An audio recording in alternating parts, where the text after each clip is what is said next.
as I said earlier, we are in week 3 of our current series on heroes of faith, looking at characters throughout the Old Testament who can help us build our faith, that we can learn from, that we can model ourselves on, and their faith with Jesus. And Amy Walker, our ops director, is going to be carrying on that series tonight, looking at Ruth preaching in St. Nick's for the first time. Come on. So I'm going to read her passage for us now. It's from Ruth 2, 1 to 12. It'll come up on the screens behind me. Feel free to follow on however you'd like. If you want a flesh Bible? I don't know what I'm trying to say. If you want a real Bible, there are loads down the front you can grab. I'm going to read our reading for us now. It's from Ruth 2, 1 to 12. Now Naomi had a relative on her husband's side, a man of standing from the clan of Elimelech, whose name was Boaz. And Ruth the Moabite said to Naomi, "Let me go to the fields and pick up the leftover grain behind anyone in whose eyes I find favor." Naomi said to her, "Go ahead, my daughter." So she went out, entered a field, and began to glean behind the harvesters. As it turned out, she was working in a field belonging to Boaz, who was from the clan of Elimelech. Just then, Boaz arrived from Bethlehem and greeted the harvesters. "The Lord be with you." "The Lord bless you," they answered. Boaz asked the overseers of his harvesters, Who does that young woman belong to?" The overseer replied, "She is the Moabite who came back from Moab with Naomi."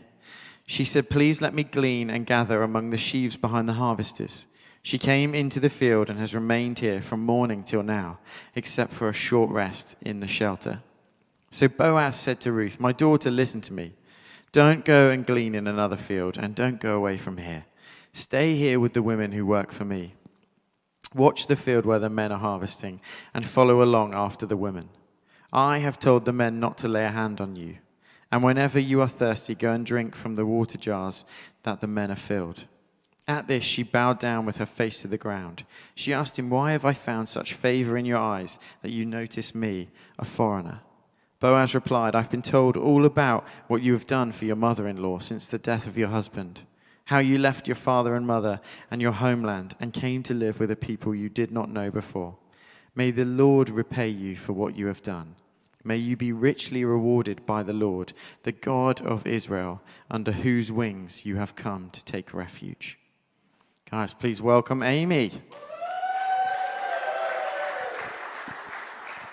Hello, everyone. Good evening. That's my fan club in the corner there. Yes, my name is Amy, and I work for St. Nick's on the staff team here. But so far, I've managed to avoid this space. You may notice a bit of an accent. I'm from South Africa. Oh, great. Yeah, well, inland from Durban, to be precise. But I moved here quite a long time ago with my family, my parents and my sisters. Long enough that I should be used to the long, wet, peak of 22 degrees summers. Yet I definitely am still happiest on a beach at 35 degrees. I am married to Dave, who is also South African, and we have a ridiculously blonde child named Wilfred. So this week, as Josh mentioned, I bring you the third installment of our Heroes of Faith series. It's a woman whose story God has used on a number of occasions to speak to me, and I hope it does the same to you. As was pointed out last week, there are only 2 books in the Bible that are named after women. The first is Esther, who Sarah Neal spoke about brilliantly last week. And the second is Ruth, who I'm going to be speaking to you about today. Now, Ruth is probably not who the world might consider your classic hero. If we look at the other biblical options available to us, we've got King David, giant killer. Queen Esther freed her people. Samson, super strength. Daniel stood up to the king, survived the lions. And Ruth followed her mother-in-law, got remarried. Not exactly the makings of your blockbuster hit. However, here we are, a whole book of the Bible dedicated to her, only one of 5 women mentioned in the genealogy of Jesus, and with a story I believe has a lot that we can learn from. Basically, I think Ruth is someone worth knowing. So let me tell you a little bit more about her later. And as I mentioned, now, I'm not from the UK, so perhaps this is what led me to Ruth. A woman living in a foreign land. She describes herself in that passage there as a foreigner, trying to get used to their customs and traditions. Now, I can tell you from experience that this is not straightforward. The week after we landed in the UK, we met a really lovely family with kids, similar age to myself and my sisters. We were teenagers at the time, and they invited us to join them for breakfast and a shopping trip the next day. So we turned up for breakfast at 7:30 a.m., which is a perfectly normal time in South Africa, but horrifying to the still sleeping British family on their first day of the Christmas holidays.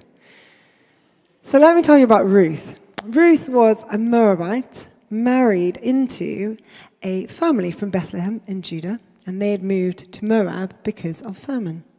However, after Ruth had been married for 10 years, both her husband and his brother die.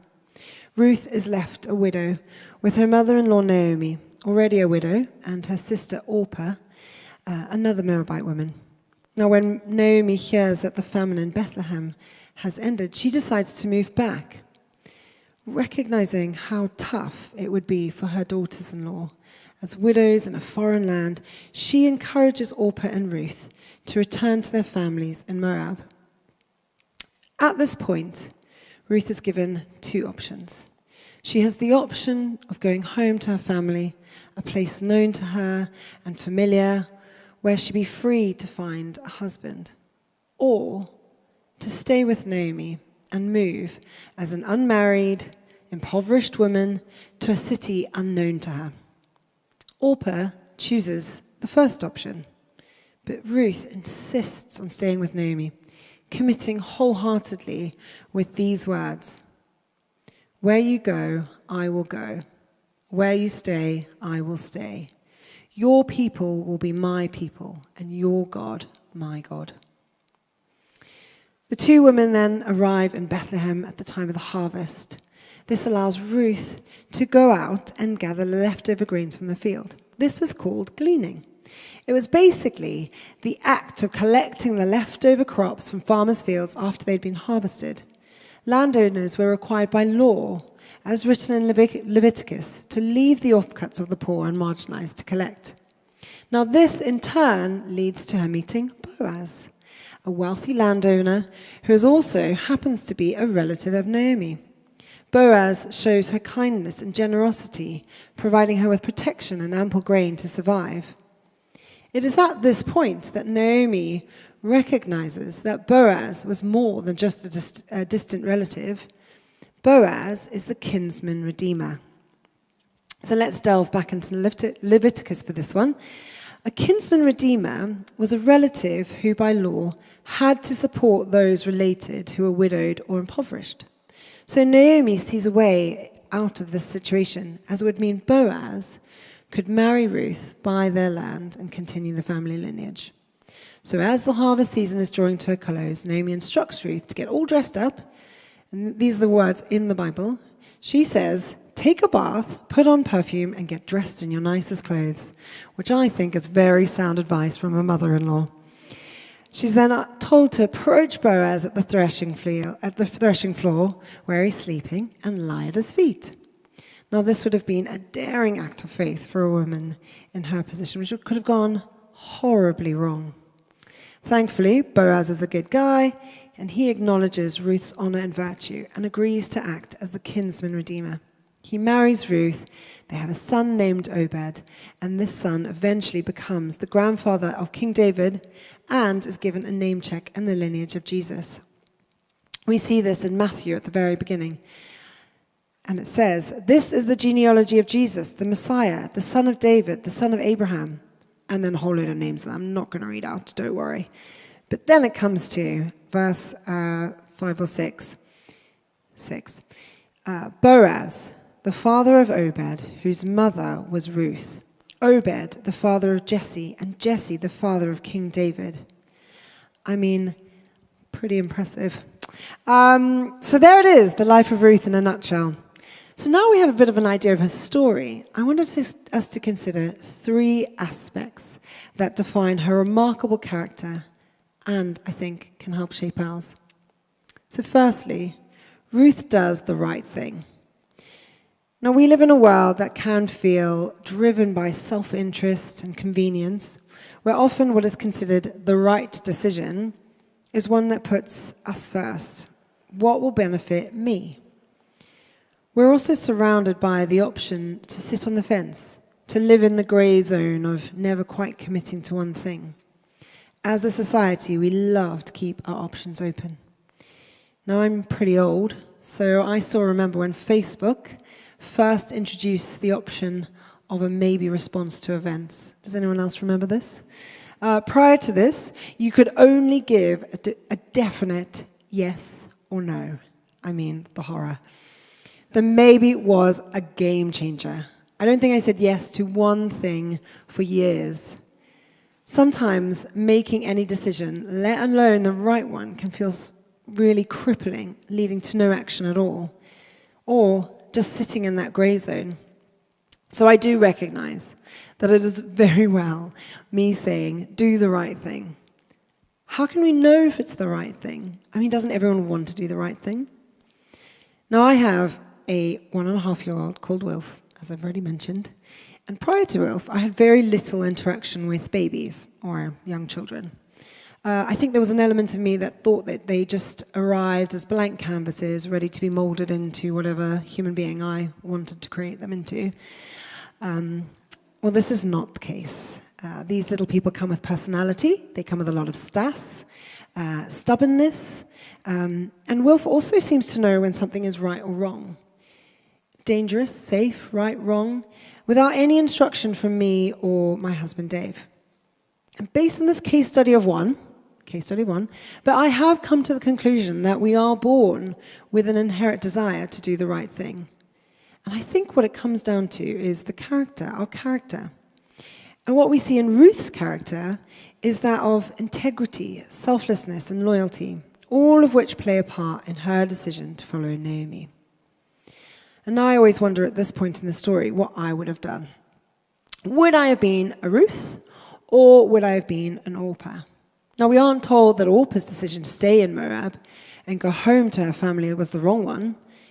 She does what Naomi instructs. Naomi makes it really clear how awful it would be and gives her a way out. At this time, to be widowed and childless meant real vulnerability and poverty. Yet Ruth couldn't abandon her in this position. There's something within Ruth that leads to her making a decision that is morally right. Not because it's easy or serves our own agenda. So really, what I'm saying is she did the right thing, but actually what I mean is she did the righteous thing. Now, this word righteous gets a bit of a bad rep. It's often linked with self-righteous.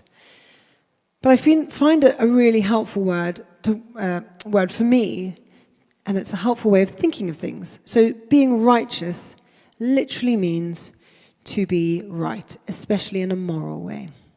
Now, if we weren't already convinced of the rightness of Ruth's actions, we hear it again from Boaz in the passage just read. I've been told all about what you have done for your mother-in-law since the death of your husband, how you left your father and mother in your homeland and came to live with a people you did not know before. May the Lord repay you for what you have done. Jesus, when asked what the most important commandments were, responded with, love the Lord your God with all your heart and with all your soul and with all your mind, and love your neighbor as yourself. We see a precursor to this commandment in Ruth's actions and commitment to Naomi, which demonstrates what loving our neighbor really looks like on the ground in a very real way, where she gave up everything to do the righteous thing. Ruth's selfless act of loyalty and care serves as a powerful reminder that doing the right thing is not always easy, but it can be eternally rewarding. Secondly, Ruth follows faithfully. When Ruth follows Naomi, she makes a commitment to both Naomi and God. Your God will be my God. Ruth's faith was not passive, and it wasn't restricted to just moving to Bethlehem.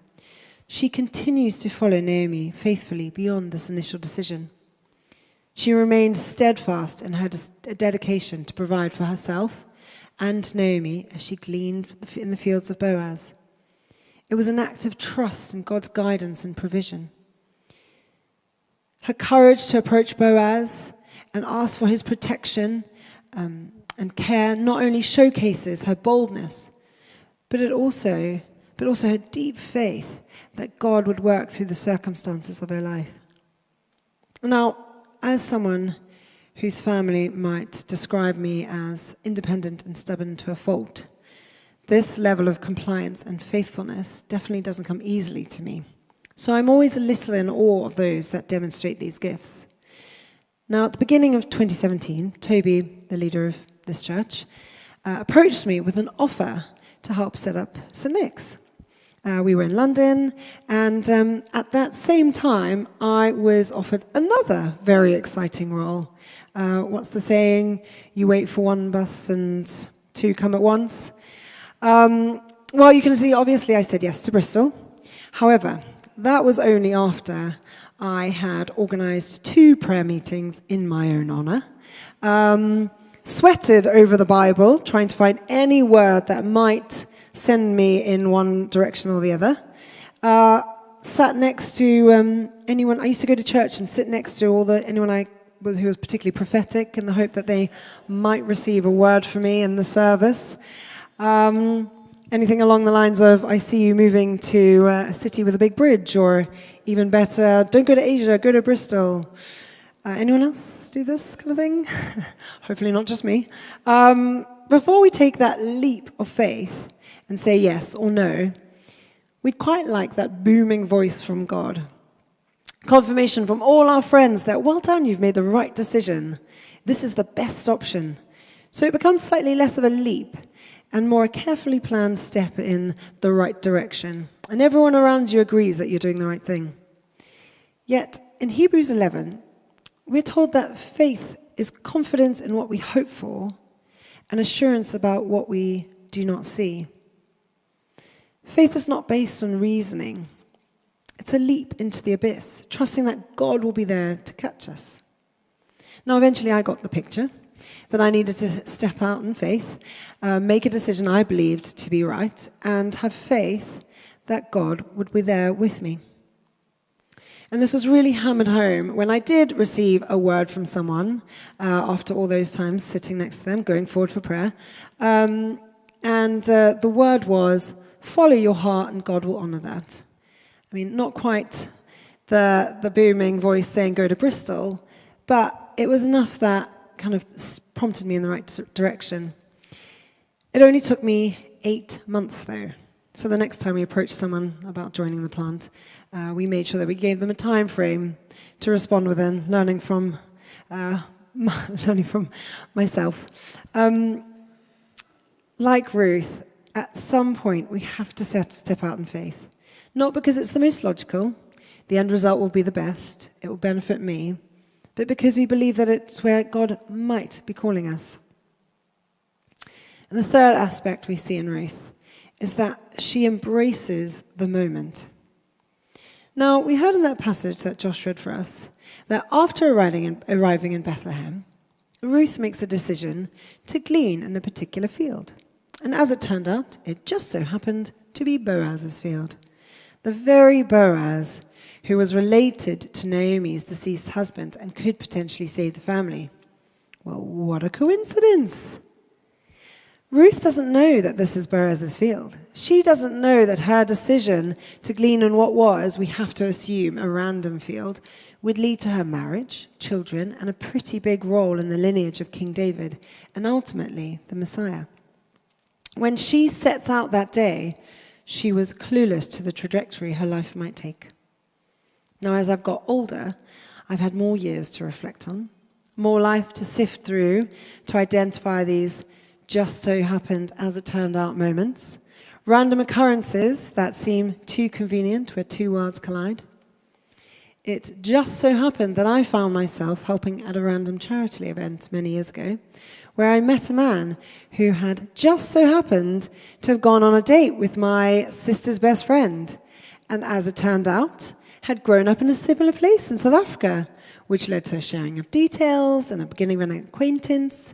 And it just so happened that a chance meeting with a mutual friend a few years later led them to ask said man why he'd never had the courage to ask the girl out. And that is how I met Wilf's dad. Ruth's, as it turned out, moment required very little effort from Ruth. I mean, the gleaning was probably fairly tough.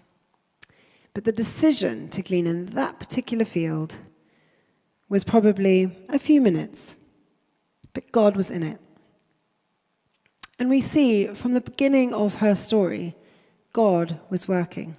He had a plan of rescue for Naomi and Ruth, and an even bigger plans beyond their lifetime.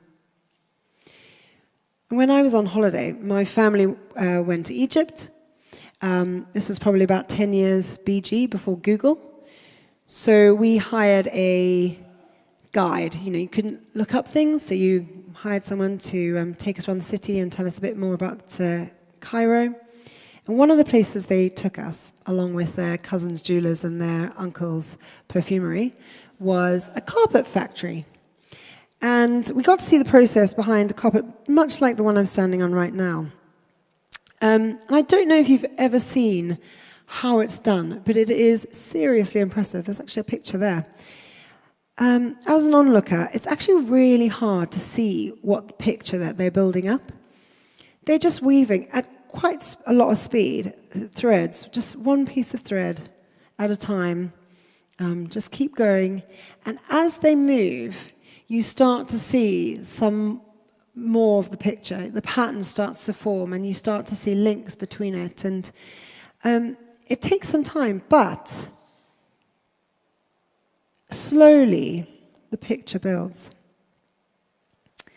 And I think this is a perfect example of what life can look like.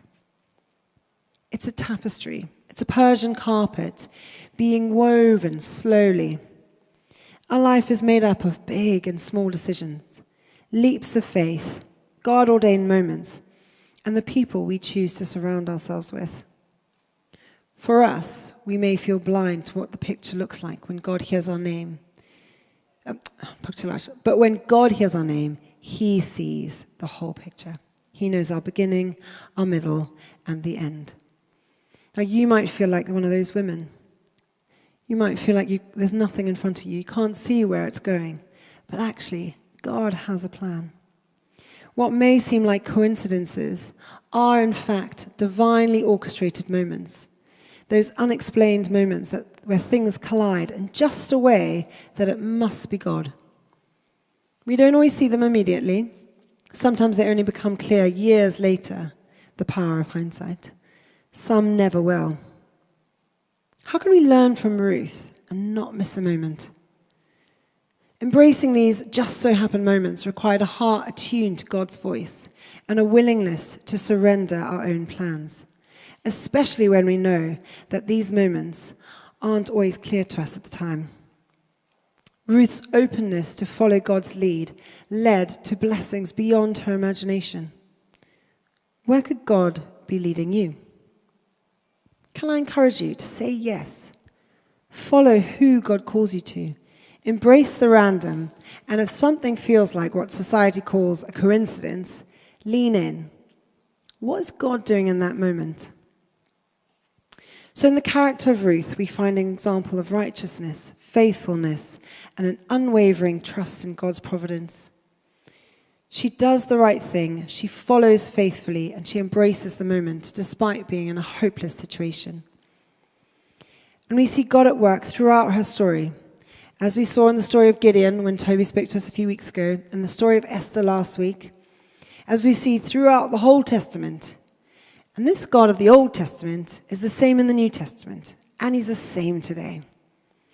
Now, Wilf has a favorite song by Wren Collective, and it tells us when talking about the Old Testament, I won't sing it to you, do not worry. This is more than history. He will do the same for me.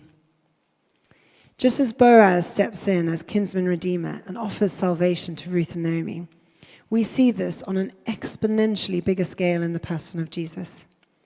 It is through Jesus that we all receive unexpected blessing and redemption. He is our kinsman redeemer.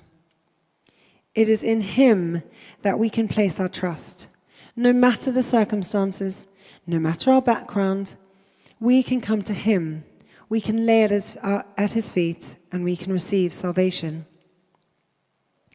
In writing this talk and reflecting on Ruth's journey and her tapestry of life, I've been left wondering what it might look like for me to live a life of integrity, for me to walk in faith, even when the path is uncertain, and to recognize and embrace moments that shape the future, both my own and those around me. What would it look like for you? What choices do you need to make for this to happen? I think if we just keep our eyes fixed on Jesus, we don't allow ourselves to get distracted, and we invite the Holy Spirit into our lives as the ultimate guide, an occasional, for me, voice of reason. And I don't know where you find yourself today. Are you at a crossroad where you have to make a decision, which may require a faith and a step into the unknown? Perhaps you're feeling hopeless, surrounded by loss. Perhaps you just need to be reminded that God is in control of the big and the small, the seemingly insignificant. I think the first step that you can make right now is trusting in a God who loves you. He loves you unconditionally and cares for you deeply, even to the point of sending his son to die for us. I'm just going to pray for us before the band come up. Father, thank you that through your word we can see your hand at work, both now and in the centuries past. Help us to stay steadfast in our trust in you, no matter where we find ourselves, keeping our eyes fixed upon Jesus, the author and perfecter of our faith. Amen.